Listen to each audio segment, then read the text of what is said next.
Your followers are not your followers. Your YouTube subscribers are not your YouTube subscribers. They're YouTube subscribers. They're not yours, you know? Hey, loads of emojis. Would you like to grow your audience using our patented microsystem? And you're like, oh, great. Is that what got you up to 9 followers?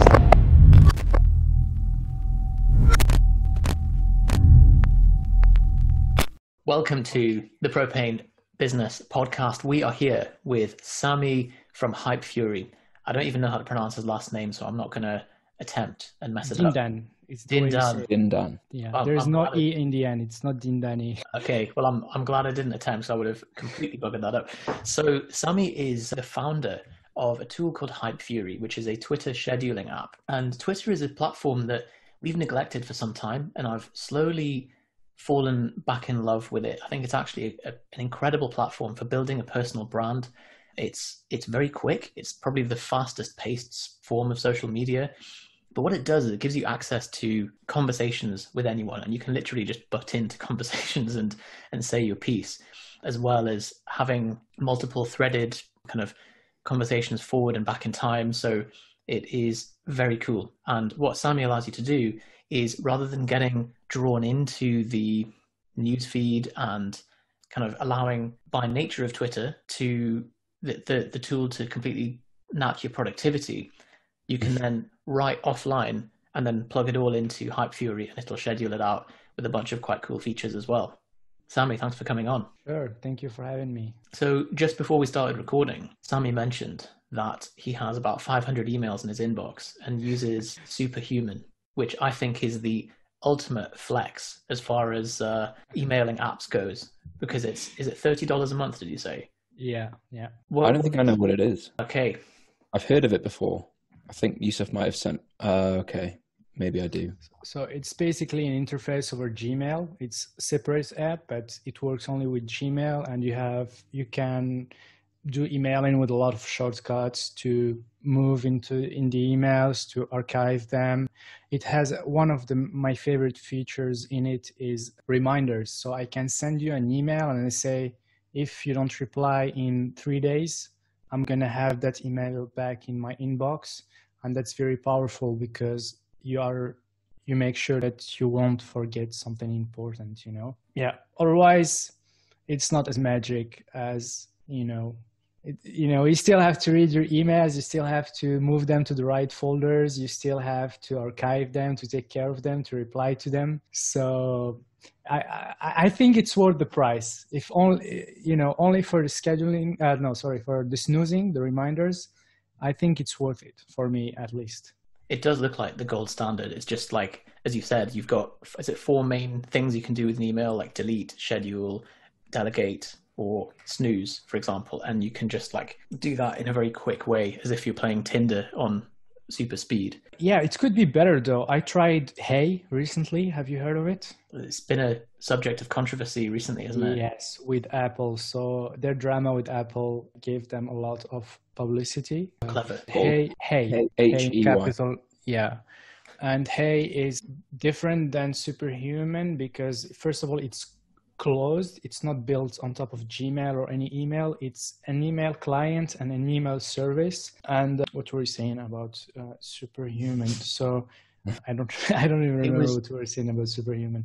Okay, I forgot. I've been looking at the Hey stuff recently, and it looks like their pricing is quite predatory, which is quite ironic because they were having a go at Apple for charging 30% by using their platform. But then if you want to have an email address that's like firstname@hey.com or something, it's like $3,000 or some like ridiculous amount of money, so you can shotgun that particular name. But I guess that's people who sell the email address. Maybe. So yeah. By the way, I got Sami@hey.com, so I think I probably can sell it, money. Nailed it. Yeah, but I don't use it though because it's closed. It doesn't work with my existing email. They don't support like custom domain names, etc. But Hey has some cooler stuff than Superhuman in some ways. Yeah. Interesting. Well, to pivot nicely from email to who you are, Sami, can you tell us a bit about your journey and what's kind of led you to the stage where you're at now, which is running a software business? Yeah, so my journey pretty much started on Twitter. So I'm a software engineer. I do software consulting, a typical job. I'm self-employed and work with a client, and I write code, I write software. That's what I used to do. And at some point, I remember a friend of mine. So I was on Twitter, of course, because all developers on Twitter, but I wasn't active. I had like 800 or 700 followers. I wasn't active. And someday a friend sent me some nice accounts to follow. One of them was Ajax, Alexander Cortez, Naval, some other guys. So I got back into Twitter and I got like hooked into that self-development, make money, etc. Make money Twitter. So I was like, okay, I have a chill job, I don't have a lot of things to do besides going to the gym and playing video games. And even back then, I didn't play a lot of video games. Why not try to make money out of something, And back then I wasn't overweight. Before I was overweight. So I had just lost some weight, I was looking great. I just started going to the gym and everyone was asking me, hey, how did you do that? How do you lose weight? Tell us more. And I was like, hey, why not just try to make money out of this, and coach people and show them how I did it. So that's how my journey on Twitter started. So I didn't know anything about online business, which is ironic because I'm a tech guy and people assume that because you're a tech guy, you know how stuff works online. But I didn't know anything. I didn't know what was, email marketing and MailChimp and all that stuff. What's a lead magnet? What's a funnel? I didn't know what's a funnel. So I just got hooked, it was like a video game, where you start from level 1 and you're just trying to level up and learn new stuff and hack how things work and put an offer out there, released an ebook for gym beginners with, all the questions people ask me about like, I'm ready to go to the gym, what kind of program should I do? Should I take creatine and stuff like that? Yeah, so that was what I was doing that on Twitter, basically trying to learn all this online business thing. And at some point I was like, my career is pretty, like I said, pretty chill. I was doing the same thing over and over, and I was like, yeah, maybe I should give it a boost and learn new things. So I decided to learn some new tech. And I remember I was like, yeah, what kind of project can I do, to just a toy project to learn, instead of doing something random like a to-do list. That's what developers do the first time. You do Hello World and then you do a to-do list. So I was like, and I don't know like why I got to this, but I asked on Twitter, hey, do you know any threads scheduler? Do you know any tool that schedules threads? And for people who don't know Twitter, a thread is basically a sequence of tweets. So you write a tweet, then you reply to it, and you reply to it, and then it makes like a nice story.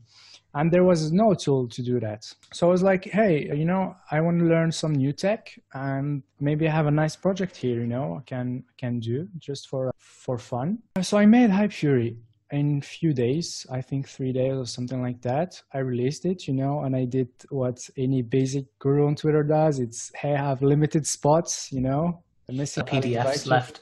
Exactly. I did only 10 slots left. The tweet is still there. If you go to hypefury.com/about, you're going to find that tweet there. It's still linked there. So I got people into a Telegram group, and I think that was one of the best things I did, was getting the users into a Telegram group. And then they started telling me, hey, why don't you add that? Why don't you change this? It would be cool to have X, and I just started adding stuff again for fun. I wasn't planning to build what we have now, and it just happened. I just saw people, they were using it every day. I had, before the release, so that was in August, and I released it in December. So for 4 months, I've had almost 50 people in the Telegram group. I had 20 people using it. And I had maybe 10 of those 20 people who were using it like every day, like seriously every day. So that just happened, I didn't notice it. And I started building features and I started reaching out to people, sending cold DMs, giving demos, stuff like that. And the users shape the product, There's a lot of companies who said, our users make the product. But in our case, like really a lot of future requests, a lot of future ideas, came from the users, and I've always tried to go from what the users need to build the service, the product. That's really interesting that you started off building, I guess, like documenting your training. People started organically asking you about training tips. You started selling info products. You then got into the kind of self-improvement, money, Twitter, following that line. And then you applied your existing expertise, I suppose, in software development to scratch your own itch, and developed a set of kind of super fans on Telegram that were giving you the feedback and shaping the course of the way that the software was developing as it went along. They pretty much built it in like a symbolic way, I mean, I was a developer, I wrote the code, but the feedback and the future ideas and where the product was going was defined by the users. Yeah. So why did you pick Twitter over any other social media? Was it just what you were using at the time? Yeah. You don't have many good social media out there. There's Instagram, where it's a lot of pictures, where there isn't a lot of conversation going. It's not like the best place to learn stuff. And you have Facebook, and I know nothing about Facebook, but I don't think there are like you said before, Yusuf, you don't have that quick stuff going on, conversation, 280 characters, boom, you post it, someone replies, like, boom, boom, boom, you exchange, very quick. Things happen very quick on Twitter, and that's something you don't have in any other platform. So that's why I was there, on Twitter. So and why I choose Hypefury on Twitter, because I was on Twitter, because I wanted to make a tool to scale threads. Yeah. Sorry, go ahead, Johnny. I was just going to say, I think it's interesting that when did we set up our Twitter, Yusuf? Like 2012, yeah, probably. Something around that. And then made a bit of effort with it and then gave up on it. And now we're kind of back to making effort with it again. I think Twitter has this dark horse reputation among the different social media platforms of there's only certain types of people that go on there, and it's less used. I think the users compared to Instagram and Facebook are way lower. But as you say, it's a different type of use that people are on. I think it's more of an engaged use than just passively sitting and not really reading things. And if you watch someone use Instagram or use Facebook, it's very much like flicking through the newsfeed as fast as they can. They're not really consuming what they're seeing. It's just how do I kind of stop thinking about my day or whatever. So do you think right now there's a strong use case for people who aren't using Twitter in a business sense or in a personal brand sense to start using Twitter? Oh yeah, they're missing out for sure.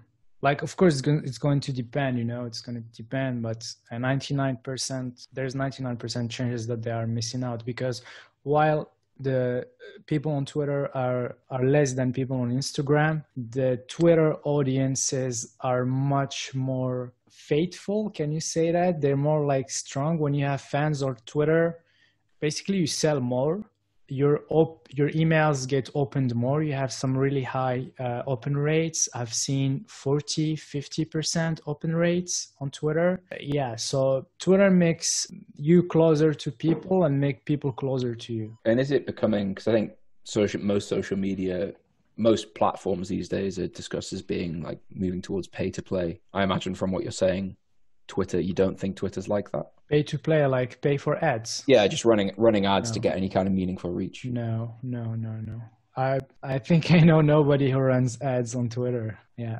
It's pretty much organic, You can pay for bigger accounts to boost you, to retweet you, to expose you. You can do that if you want. But ads, really, I don't know anyone who does ads on Twitter. We tried at some point at Hypefury, and the results weren't that good anyway. So, and that's what's cool about it. You can grow an audience for free, by just being out there and posting stuff and engaging with people. Yeah. Yeah, it does seem like it's got a very different flavor to other forms of social media. I'm very new to Twitter. We bought a course by a guy called Jose Rosado, who talks about how to generate traction on Twitter. And it's all stuff about, building a personal brand. And actually what we did is we changed the Propane branded Twitter to a Yusuf Smith one, because I'm the main kind of user of Twitter myself, and that has seemed to improve things. It looks like people are much more involved in kind of a conversation that's going on all the time. And because it's much more fast paced, and exactly as you said, Sammy, I feel like people are more passionate, they're more faithful, and they're more engaged in general. That even if you have, even if you're like a small player in the market, a new coach, new personal trainer setting up, it's a great way to very quickly gain traction and start just involving yourself in these kind of conversations. Now, it does sometimes feel like you're just the guy like turning up at a party and being like, hey, oh yeah, I agree. And then like, just kind of knocking into people's conversations. But it's kind of how the platform's designed to be. Yeah, nobody cares. Like, it's just the way it is, it's just the way it works. No, like if people are speaking on Twitter and you join the conversation, nobody would say, oh, who's this guy? It's none of your business. It's just the way the platform works. That's how it's made, Yeah, absolutely. And it's kind of been interesting to get used to that as a process. But yeah, as you said, like for someone who's new or building a small brand, you can very quickly have conversations with high profile people, and if you add value, then they will retweet you and they'll get involved as well. There's no kind of, I want to say, no sense of hierarchy, not as if not really that there is one on social media in general, but it does seem like you have much more direct access to people. Yeah. The access that you wouldn't get on Instagram, for example, good luck, having a chat with someone with 100K followers on Instagram. On Twitter, that's possible. It's easier to reach people. Sometimes their DMs are open, and the global vibe of people on Twitter is that they're pretty chill and they are not afraid to engage, So yeah, and it's easy to get started on Twitter. You already have a profile, so you need to start adding value, and then you're going to build your profile pretty easily. You don't need like a Facebook page or a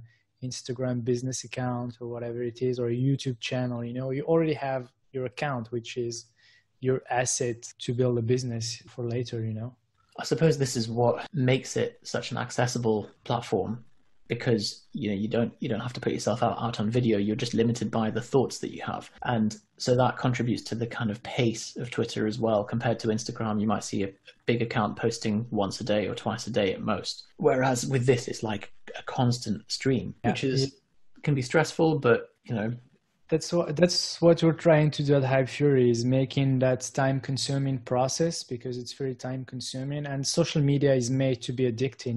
It's made so that when you join, you spend like 1 hour scrolling while you join just to read a message or a DM. So that's what we're trying to do.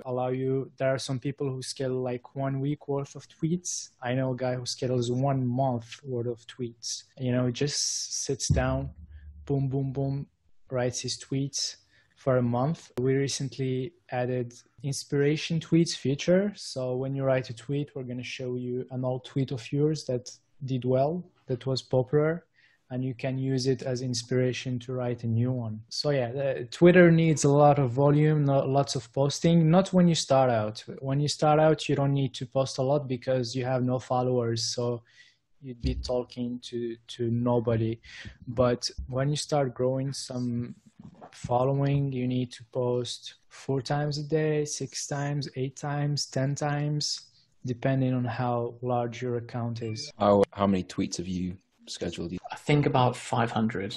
So yeah, so this is the reason we wanted to talk to you, is that like what you have as a software is right up our street, because we're all about batch processing stuff. And I had a couple of weeks, so I work as a doctor as well as doing this, and I had 2 weeks of night shifts where it was quite relaxed for a few of the nights, wasn't much going on. So I just sat and scheduled 480 Instagram posts, and it was pretty unpleasant. Just like 2 in the morning, 4 in the morning, just like scheduling out these posts. But it then just means like it's hands off, and then you can just let that run. And then if you want to add to it and post more topical stuff, it just limits the amount of drain that social media provides for you as well. And exactly as you said, like if you try and do it organically and you're dipping into the web app, you need a superhuman level of self-control to just be like, oh, I'm just going to log on to Twitter and write my tweet and then I'm going to leave. But you can schedule them anyway. So Twitter now have scheduling, they added that, but it's not easy to use because every time you need to choose the time, you know. While with something like Hype Fury, you have like a queue of your tweet and you can just fill the queue slot by slot. That's exactly what I love about how, you can just like, it's got a text box and you can just go bash it out next, bash it out next. You can just basically produce a brain dump.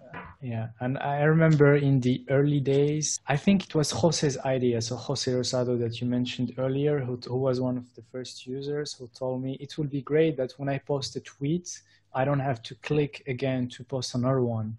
So I made it so when you post a tweet, you have a new box popping right away, and then it gets you into like a flow of writing tweets. Yeah. So can we talk about blogging, Sami? Because this is a platform that we built our initial audience on, was a WordPress blog, and this was several years ago. And it's so amazing seeing that over a period of 12 years, the global internet attention span has dwindled so rapidly.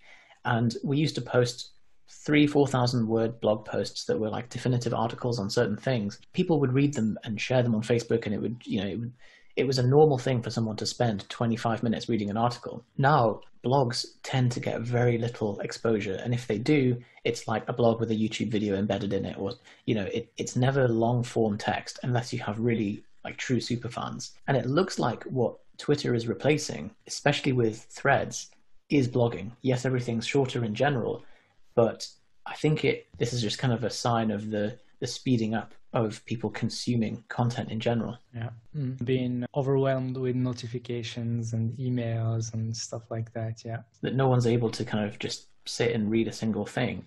But the kind of unintended consequence of this seems to be that as a writer, you now have 140, now 280 characters to compress your thoughts into something that's... So I think it was Naval that wrote, like, before you write the book, write the blog, and then before you write the blog post, write the tweet, and then just post the tweet.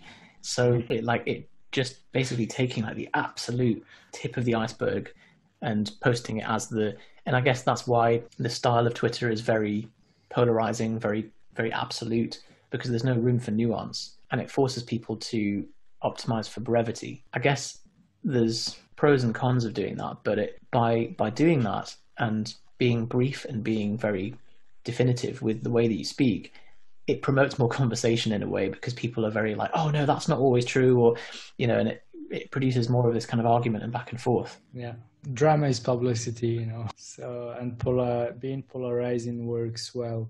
I think blogs still have their use though, like SEO. People still look up stuff on Google. So if you're an expert in, I don't know, building muscle, you can write a blog post about building muscle with the right keywords, so people can go to your blog, and from there you can get them to your Twitter. You can give them some free stuff, free ebook, free training program, whatever it is, and then bring them to Twitter. So I don't think blogs are dead, but for sure, social media has changed the game, and the attention span is very short. So when you do something, you try to be how to say that in English, you get to the goal, straight to the goal. You don't like dance around it. Yeah, you need to be very concise and accurate in what you're trying to, in the message you're trying to send to your reader. So what do you think?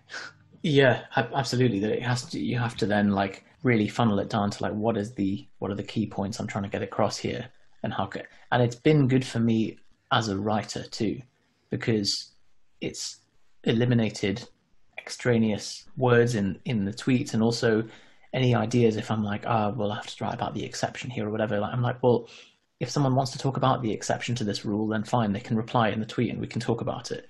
So it's been very good for, and ultimately, like I know David Perel is very big on this, that writing is effectively taking your thoughts, and it's the most pure form of putting it into someone else's mind. And so if you can smoothen that process as much as possible, you think more clearly and you express things more clearly as well, and then people are more likely to buy from you at the end of the day. Makes sense. I'm not a very good writer, so I can't relate, but it all makes sense. Yeah, I think blogs are certainly not dead. And also, again, I think just like in Twitter, if you have people reading your blog, they're very likely, again, what's the word? Faithful fans, loyal customers. So if people take the time to go to your blog and read your 4,000 words article, that's a very good fan. You should cherish if you want, if you wish. Yeah.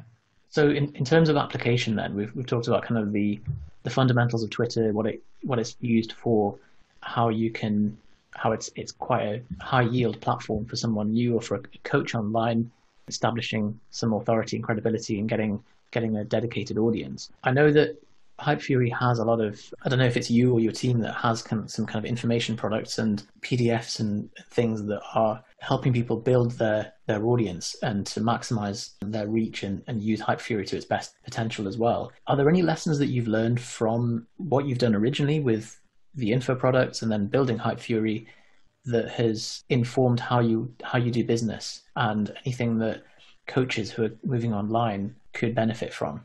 So I have a section in Hypefury. I call it Hypefury School back in the day, where I have some ebooks that are not from us, that are from people I know and that I trust. So they're good products if you want to build your online presence on Twitter. I think whether you're a coach or not, the rules are always the same, 90% or 95% of the time they're the same.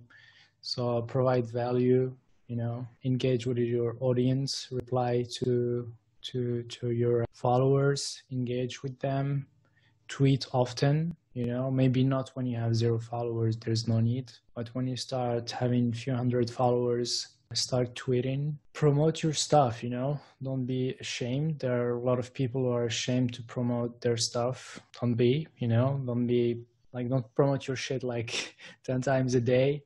But yeah, I think if you build like a reputation and a brand, it's going to come, but you need to put in the work for sure. Yeah. Do you have any specific question about that? So if someone's listening to this and they've maybe used, because I think a lot of people we coach or speak to, they are probably spending a lot of time on Instagram. They're probably spending a little bit of time on Facebook, maybe in Facebook groups and things like that.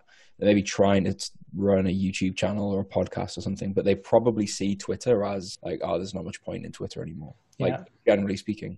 And I think people are wired to view things as, I post a bit of content and then I have a call to action and there's a link, and that's how my free content works. And then that call to action goes to a sales funnel or goes to an email list. But I know less about Twitter than you, stuff. So I haven't tweeted anything in maybe 10 years, maybe possibly something like that. Yeah. So how would, you're saying, you start with 0 followers and there's no point tweeting. So you presumably tweet less often, higher value information until you get a little bit of traction. But then what's the goal there? Is it short bits of content with the occasional promotion? Is it to move people on your email list? What would be your recommendation if someone is moving from a more call to action based social media? How would you start? Having a mailing list is a good idea. Having a lead magnet is very, very, very, very important. Have a lead magnet, have a free program, have whatever it is, give something for free, because people won't join your mailing list because you're cool. They're going to join your mailing list because you're providing them with some value. And when I was doing fitness coaching, I had 20 people on my mailing list, and maybe 16 of them were my friends. When I released my lead magnet, I went to 250 in a few days, So yeah, it's just crazy. Have a freaking lead magnet out there, put it in your bio. On Twitter, there is a location section. You can put whatever you want in it. You don't have to put where you live. So you can again put another call to action. And the way you grow is by replying to other people. So have a list. That's what people call a sniping list. So you're into fitness. You're going to choose 20 fitness people. You're going to have them into a list. If you use a desktop computer, which is very rare these days, use TweetDeck. So it's a Twitter client, and it allows you to create a lot of different columns. And you can say, I want a column with this list. And in that column, you would be able to see only the tweets from people who are in a specific Twitter list. And then you engage and you be patient. and people are going to start to notice you. People are going to like your comments, and when they like them, it appears on the timeline of their followers. So when you go on Twitter, you see that your friend liked some guy's tweet, and then you go on their profile because you're curious. You want to know who's this guy, and you follow them. And that's how you grow a following. We've been using TweetDeck as well, and we've been reading a book called Traffic Secrets by Russell Brunson, which talks about the concept of your Dream 100, which is kind of the 100 or 200 people who share your audience. Mm-hmm. They're maybe not in direct competition with you, but they have an audience with similar interests, and there will be some symbiotic relationship between their audience and yours. And talking about how it makes sense to build a relationship with them, engage with their content in an organic way, and basically get on their platforms, get on their podcasts, for example, and to do this kind of networking with them. And TweetDeck is kind of perfect for that because, as you said, it allows you to create a list of people that you could even call Dream 100, have it in a certain column, and spend 20 minutes a day engaging with those people in a kind of value-adding fashion. And I've definitely seen a lot of accounts that have blown up from 0 to 1,000 within a couple of weeks. And it's because they're relentless with just engaging on people's content. And obviously there's an algorithmic effect of that too, where like people are, if it's within the first hour of someone tweeting something and you're adding value to it. And then you can also see the kind of second-rate guys that are trying to do that, but they're when they're engaging, you can tell that they're just engaging for the sake of like posting something. So they'll almost like just paraphrase what the original tweet is, or like just be like, yeah, cool story or something. And you're like, well, that's just a bit of a crap thing. And so something Johnny said on last week's podcast was, don't forget that the rules of normal conversation and being a human still apply online. Just because it's Twitter doesn't mean that it's somehow you have to be a weirdo. Yeah, that's true. Yeah, there's a technique, if you want to cheat the system, you follow like the Dalai Lama and all these guys with 1 million followers, and you be the first who tweets, who replies to them with some bullshit tweet, whatever, a quote, something, whatever, and then you're going to grow your followers. But then it's not the followers you want, you want qualified followers. If you do fitness, you want people who care about fitness, Sorry, there was a question before, no? I don't remember, but... TweetDeck. Okay, another tip. Using TweetDeck, you can set up a search for fat loss, for example, and then you're going to have a lot of people tweeting about fat loss, about, oh, I can't lose fat, oh, I gained fat during COVID, and all these people, you can engage with them and reply to them, provide value. They will maybe follow you. They probably won't buy stuff from you, okay? They won't buy stuff from you right away. That's not how it works, except if like they really need to lose fat, as soon as possible, and you have like fat loss ebook. But they're going to follow you, and then you made a fan, That's such an interesting strategy. I didn't realize you can have a column just for a certain term. Yeah, you can. Because then I guess that means, you can go in, add value for half an hour. And it's great because, that means that the whole system is aligned towards adding value and moving people forward and kind of positivity on the platform. You said earlier that you got into the kind of make money online corner of Twitter. And I think there's definitely different distinct pockets and corners of people. There's like politics Twitter and feminist Twitter and make money online and all this stuff. And each one has its own flavor and its own kind of zealots. And so, it makes sense to kind of learn to speak the language of whatever corner you're going to inhabit and make sure that, as you said, that corner of Twitter is the kind of people that are going to buy from you. Otherwise, you're just building an audience without really much fruit. Well, I think when you sell in something as, let's say, generic as fat loss, it's not a niche product. Everyone wants to make muscle and lose weight. It doesn't matter which like niche you are, you can even sell to people who don't even use Twitter that much, because in reality, the like people who have, I don't know, who have like more than 1,000 followers, they're like the outliers, It's like, I don't know, 1% or 0.5 or something like that. So most people don't have that many followers and are not even that active, but those people can buy from you. And they're actually more likely to buy from you than someone who knows 20 fitness coaches on Twitter, If they know just you and they tweeted about fat loss and you reply to them, you are more likely to have them, as loyal fans and as potential customers. So I think I would say to fitness coaches, the niche doesn't matter, niche where people are, as long as you can help them reach their goals. Seems like there's a lot more focus on direct outreach and networking, and that there's the advantage that it's only on Twitter that you can do that.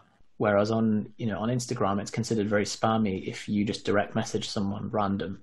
Like we get it quite a lot. We get a message from someone with 10 followers and it's like, hey, loads of emojis. Would you like to grow your audience using our patented microsystem? And you're like, oh, great. Is that what got you up to 9 followers? Like, maybe not, thanks. Yeah. On Twitter, you don't have to DM people. I think by default, the DMs are closed. So you can only either DM people who follow you or people whose DMs are open, which means they opened them themselves, they did it on purpose. So you can just mention people, you don't have to DM them, like you like their tweet and you mention them. So it's two notifications for them. Yeah. I think these are some nice growth strategies. Provide value, network, have a list of people you follow that you're going to interact with, do a search on TweetDeck, and every day you go reply to people. Keep the questions you have, so you can build content with them. So if you're already on Instagram, you probably have some content already, but if you don't, just keep a list, it's going to be useful. Keep in mind that creating an info product like an ebook or either paid or a free one as a lead magnet, it's easier than most people think. It's just a matter of saving your content somewhere, in a document or whatever, spreadsheet, and just having enough content for when you want to write that info product. Yeah. So let's say take the takeaway points for someone listening to this. If they're a personal trainer moving into online coaching and they're like, right, I want to go away and start Twitter, I want to get my first clients through the door. Would you say follow some people in that niche, start engaging, start scheduling out some tweets with Hype Fury, and basically get into people's DMs? You don't have to get into DMs, really. That's, for me, that's not important. Well, if you want to speak about something private, you want to ask them about their fat loss and it's something embarrassing, you can move onto the DMs. But DMs on Twitter are not... Use DMs on Instagram because there is no feed. There is no way to reach out to an Instagram user beside DMs. But on Twitter, you can reach out in public. You can just send a message, So DMs don't matter. Reach out to people. And there's something I just remembered is that all the big fitness guys... I don't know, man, Scott Herman Fitness or all the big YouTubers, they don't reply to their followers. So they get asked questions and they never reply because they're busy or whatever. Go get them. Go get these people. These are free prospects for you, You can go on any YouTuber you think of on Twitter and you search their name. I think you can write something like 2:, and the name of the user, and then you can find all the people who tweeted to them. Can you try that, Yusuf? I think that's what you do. I know there's from and there's to. So to somebody, and you see all people who ask them questions, and those people never reply because they're too big, basically.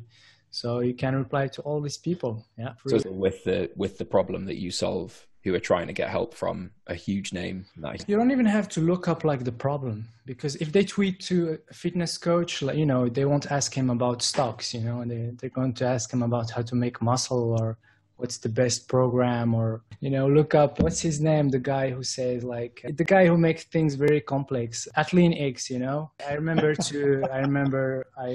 you look up Athlean X, there are a lot of people who look him up, so try that. Yeah. That's a really smart strategy. So final thing we wanted to ask you about, which I've noticed you guys execute really well, which is the pricing psychology and free trial and all this stuff with setting up with your software. That if I want to start using Hype Fury, there's a 14-day free trial, and I'm incentivized to go for the annual over the monthly and all these things. This is clearly something that you've thought about very carefully.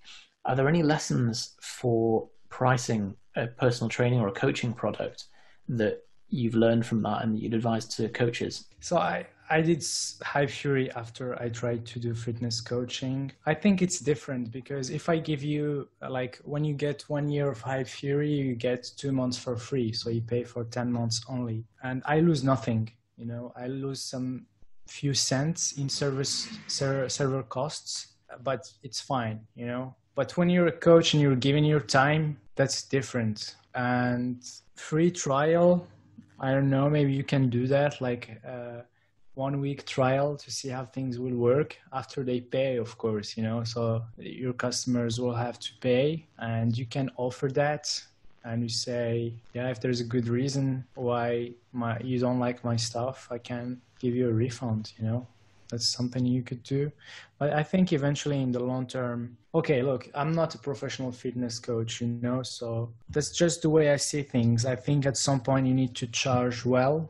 And there's, I think, a lot of money to make. When I started doing fitness coaching on Twitter, I used to see very small, you know, I had very little expectations. And then I realized that people are ready to pay more than I used to think. And so I would advise that in the long term, you be more strict with your terms, you know, sell more expensive packages. Don't sell monthly stuff. Okay. It's not worth it for sure. If there's one tip about this, I can say never sell monthly stuff, because when you onboard a client, there's a lot of overhead, you know, you need to learn about them. You need to make their training program. You need to know how they eat. You need to fix their form. You need to watch their form videos and all that stuff. And if they leave the first month, you're fucked, you know, because you spent a lot of time doing that and you got 1 month worth of pricing. So sell like 3 months, 6 months, 1 year coaching for a big price. So you can, so how to say that? Knowing that the first month is going to be harder and then the second, and the second more than the third. And once like you're in the third, fourth month, you know, it's pretty much, you know, just on autopilot, you know. Yeah. So you want to charge like for a longer period and include that first month's overhead in that price. Yeah. I think the lesson to learn there is either if there is a large amount of front-loaded friction when you're signing up a new client, that either you reduce the onboarding cost to you as a coach by automating that, or as you said, you price it so that, let's say they buy a 3-month or a 6-month minimum period. And I guess that's where the pricing structure matters. If you have a low-end product that's very passive compared to a higher-end coaching thing, and usually if people are buying a higher-end thing, they're probably going to be more likely to spend more anyway, and they'll be less averse to buying things in bulk. But given that's the case, as you said, there needs to be some kind of de-risking as well. I think it was, I don't know if it was Jack Butcher or someone similar, who has like a 25 psychological mechanisms that software sellers use to de-risk the customer and improve the kind of retention rates. And there's quite a few of these things included as well. I'll dig it up and I'll put the link in the description of this podcast because it's fascinating. Sami, because of the way that Hype Fury works, and you post tweets on your platform, and then it links with the API and posts out these tweets through Twitter. Have you noticed, or is the algorithm something you've ever had to contend with in terms of Twitter preferentially choosing things posted through the web app over an API? Of course, it's my ad, so people can say I'm biased. As far as I know, there is no such thing. Okay, as far as I know, I just saw a thread from Hype Fury. It got 10K likes a few days ago. You know, I had my top posts on Twitter, my top tweets posted through Hype Fury. We have 450 users. They all post through Hype Fury and they engage with their audience. So for me, there is no such thing, and it's impossible to know. You can't test that, you know, because the algorithm is very complex. Nobody knows how it works, you know.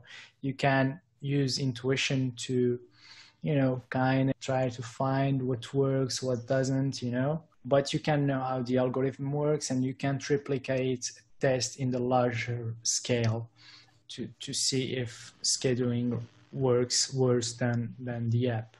What I can say, even if the scheduling leads to lesser engagement, you can spend your time better doing better things than trying to optimize that, you know? So you can either spend the day on Twitter tweeting, or you can run your business. And we all know that's how business works, you know? You can't get shit done if you're all day on Twitter with notifications, you know, just popping and stuff like that. So even in the case where tweeting straight from the app is better than scheduling, I'd choose scheduling because it frees my time and I can have more value doing other stuff. Yeah, that totally makes sense. And it's good to know as well that there's been no clear hindrance of posting through an app compared to through the Twitter web app. But exactly as you said, even if it was marginally less, for the sake of the time cost that you're losing by having to use to go on the Twitter app and run the risk of getting drawn into the feed and just having a worse interface, then yeah, it's kind of a no-brainer to be doing that in bulk. Yeah.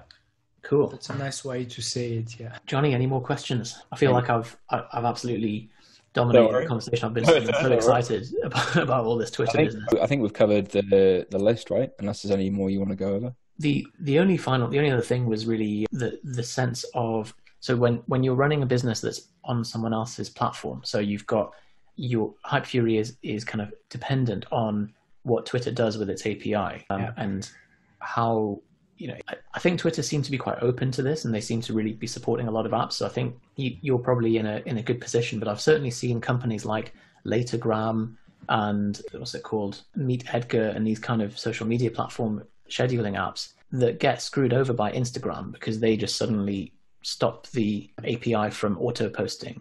And this is in a way to stop spammers from abusing the system, but it does mean that any of these kind of small software developers get screwed over in one swoop. Is that something that's ever concerned you? No, because there's nothing you can do about it. Someone asked me this question like 1 week ago.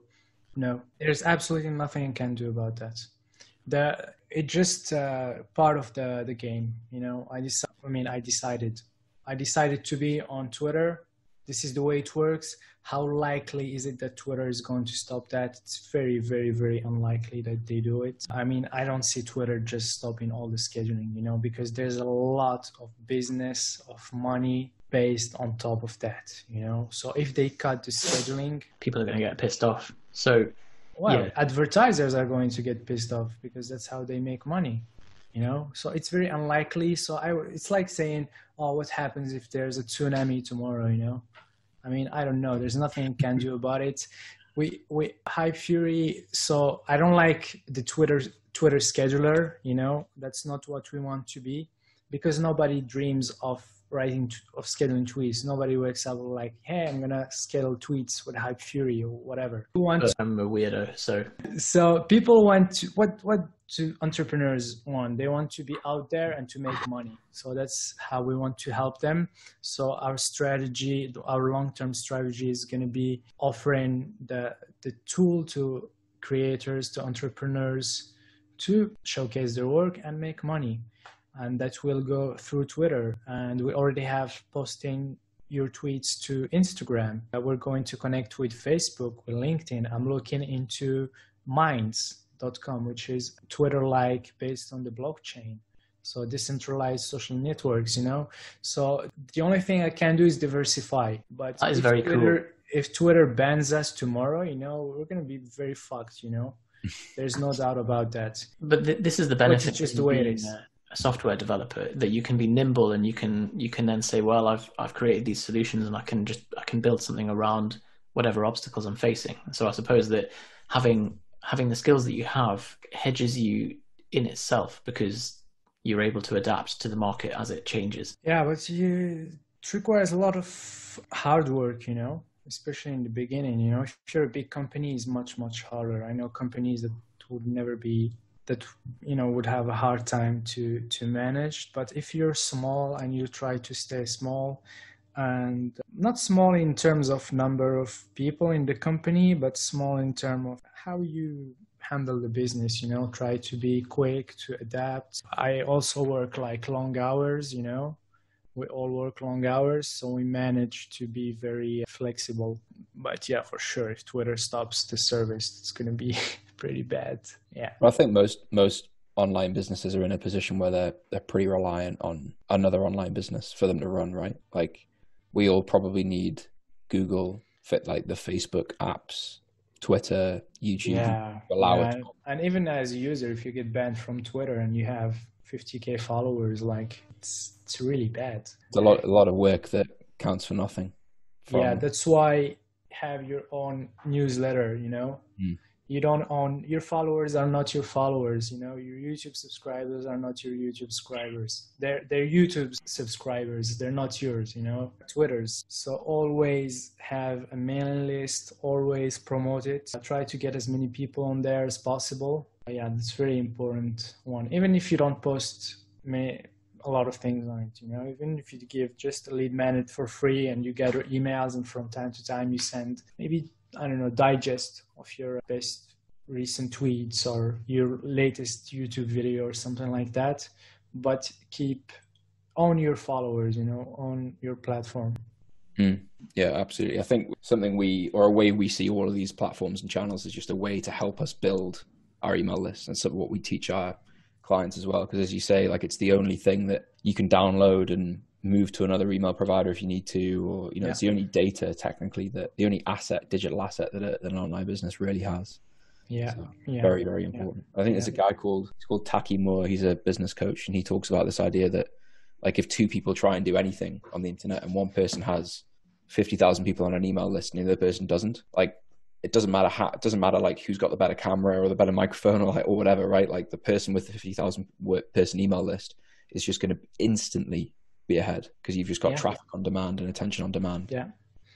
And you're not impacted by an algorithm, you know.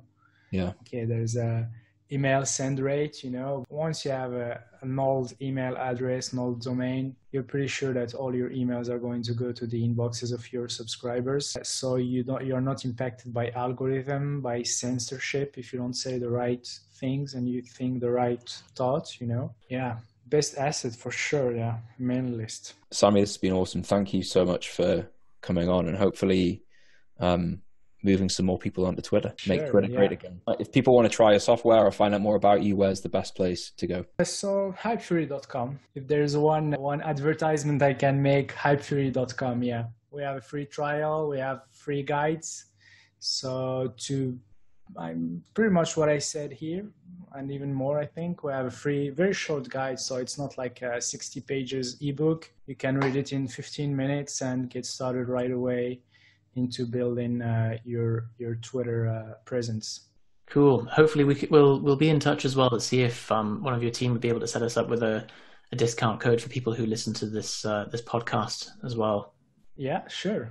So if we can get that, we'll stick it in the description of the podcast on iTunes and YouTube. Yeah, sure. Okay. Bye-bye. Bye.